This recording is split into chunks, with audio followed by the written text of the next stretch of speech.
র্যাবের টিএফআই সেলে গুম ও নির্যাতনের মামলায় সাবেক প্রধানমন্ত্রী শেখ হাসিনা, তারিক আহমেদ সিদ্দিক ও আসাদুজ্জামান খান কামাল সহ ১৭ সেনা কর্মকর্তার বিরুদ্ধে বিচার শুরুর আদেশ দিয়েছেন ট্রাইব্যুনাল।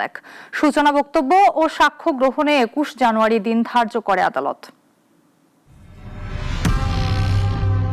রাজনৈতিক দলগুলো ক্ষমতায় এসে দীর্ঘদিন সে শাসন ব্যবস্থা কায়েম করতে গুমের মতো ভয়ঙ্কর অপসংস্কৃতি চালু করে। অভিযোগ আছে সময়ের পরিক্রমায় আওয়ামী লীগ বিরোধী মত দমনে বিভিন্ন আইনশৃঙ্খলা বাহিনী ও গোয়েন্দা সংস্থাকে ব্যবহার করে অসংখ্য মানুষকে গুম করে, নির্মম নির্যাতন চালায়।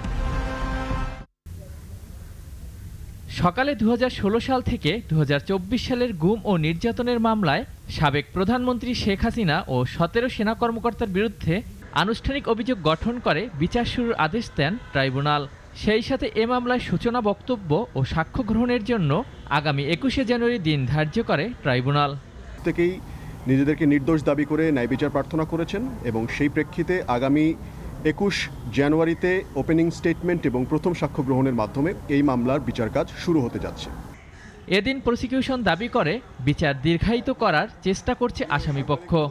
আসামিদের ডিফেন্সের নানা রকম স্ট্র্যাটেজি থাকে, সো এটা তাদের একটা স্ট্র্যাটেজি হতে পারে যে তারা এটাকে যথাসম্ভব দীর্ঘায়িত করে এটাকে প্রলম্বিত করার চেষ্টা করছেন, যেটা আমাদের আইনের যে স্পিরিট এবং আইনের যে সেকশন সেটা সম্পূর্ণভাবে বিরোধী।